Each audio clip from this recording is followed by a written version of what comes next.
A few weeks ago, I picked up this old Fuji 10-speed bike from Facebook Marketplace for just $25.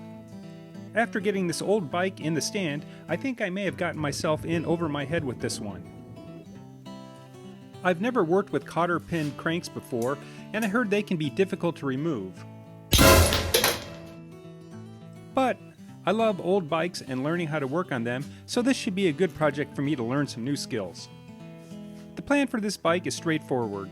I will attempt to disassemble the entire bike down to the frame, that is, if I can remove these cranks, give the bike a new coat of paint, clean and inspect all of the parts, and finally reassemble the bike, replacing any worn or damaged parts. Sit back, grab your favorite beverage, and watch as I bring this old bike back to life. Let's kick this thing off by removing the wheels. This task is really easy. Just loosen the nuts and the wheels come off.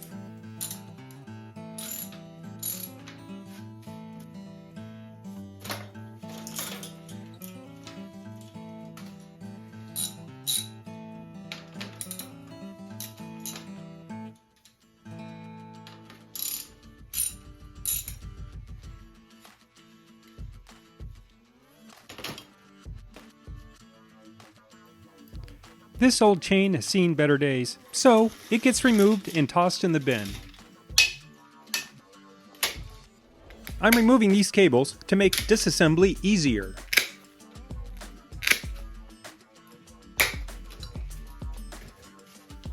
It's time to remove the rear derailleur. It's been on there a while, so it fought me just a little bit.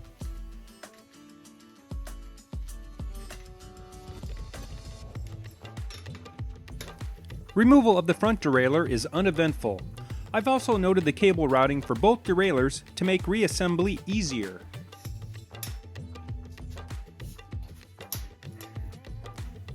The front and rear brakes are easily removed, but my easy streak is about to end.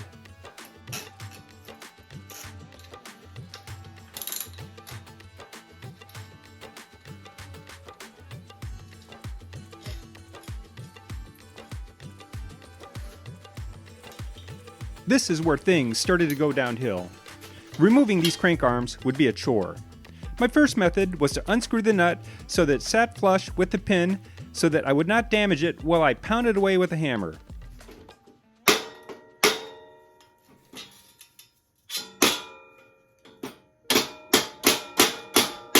This hammer did not work well. Next, I tried to use an old wood clamp and a socket for a relief hole as an improvised pin press, but you can see how that turned out.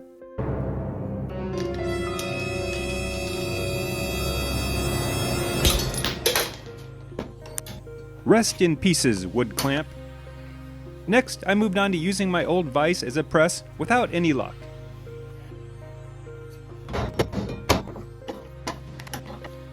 Finally, I resorted to using a better hammer, but stupid me forgot to press record. So here's a cheesy reenactment.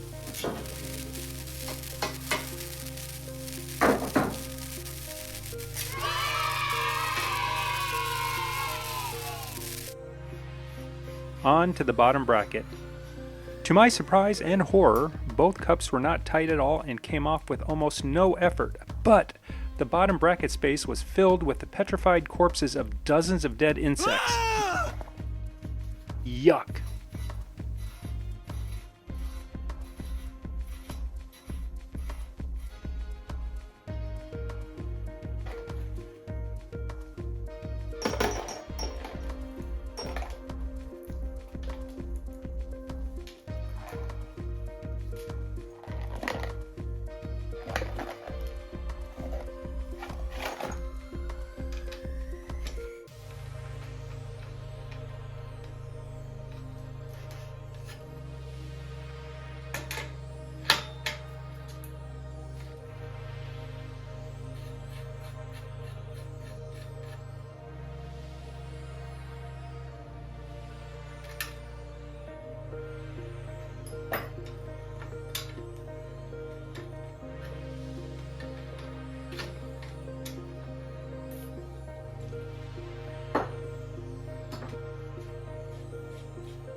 While removing the fork, it was at this moment in time when I realized I was about to lose all of the loose ball bearings, but only one hit the ground and I was lucky to find it.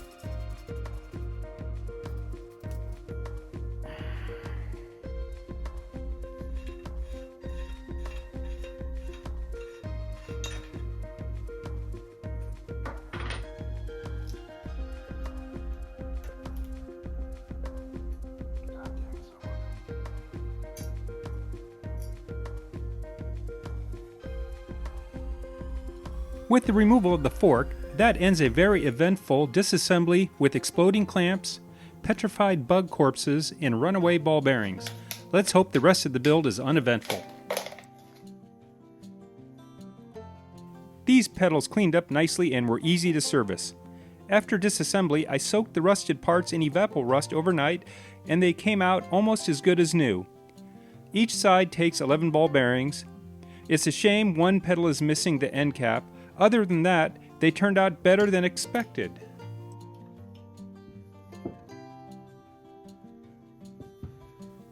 After battling with the stubborn cotter pins on these cranks, I was able to get them in the wash bin and scrub down with an SOS pad to remove all of the surface grime and rust spots. These turned out nicely too.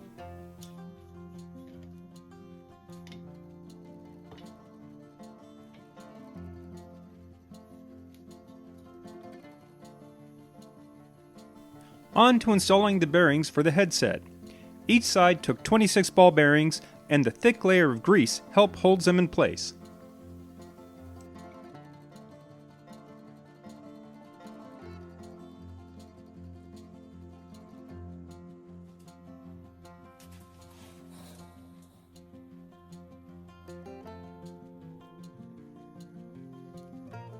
While installing the headset and fork, we get the first look at the new paint job on the frame.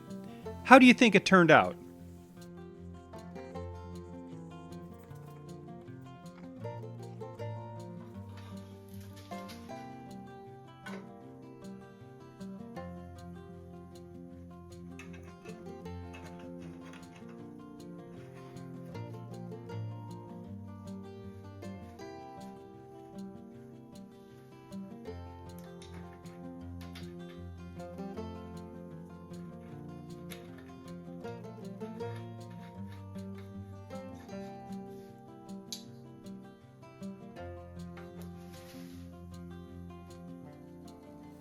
Now it's time to install the bottom bracket.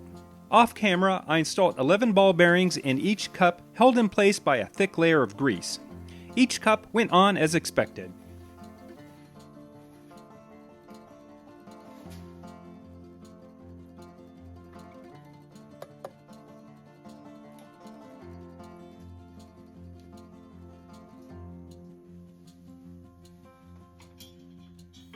Installing the crank arms was easier than removing them.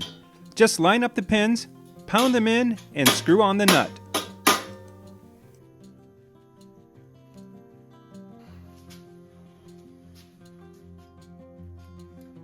The installation of the derailleurs were as uneventful as their removal.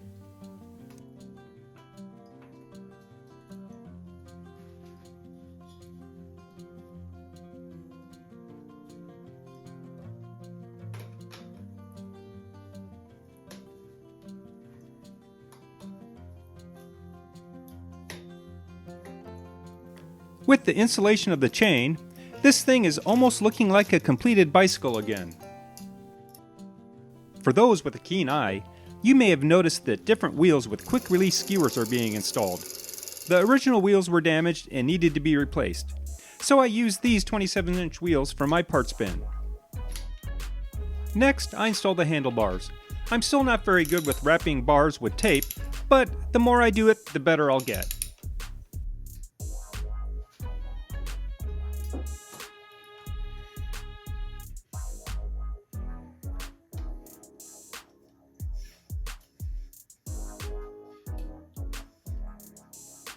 Installation of the derailleur cables are as easy as routing them through the correct parts of the frame, tightening them down on the derailleur, and testing shifting.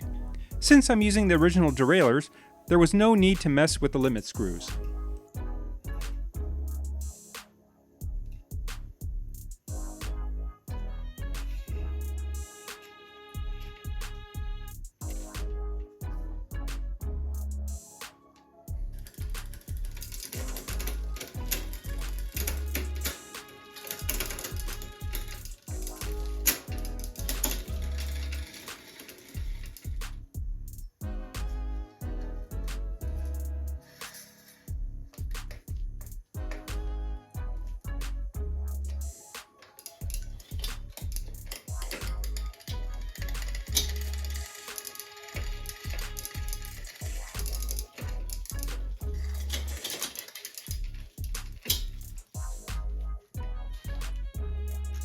The brakes on these old 10-speeds can be really finicky to get just right.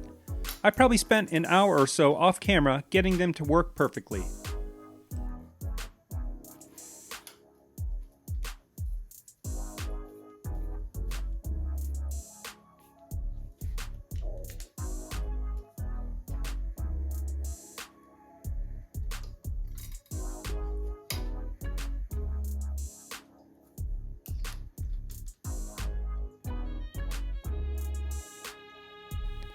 Off camera, I installed a new used saddle from my parts bin to replace the damaged one on the bike, and also installed the left pedal.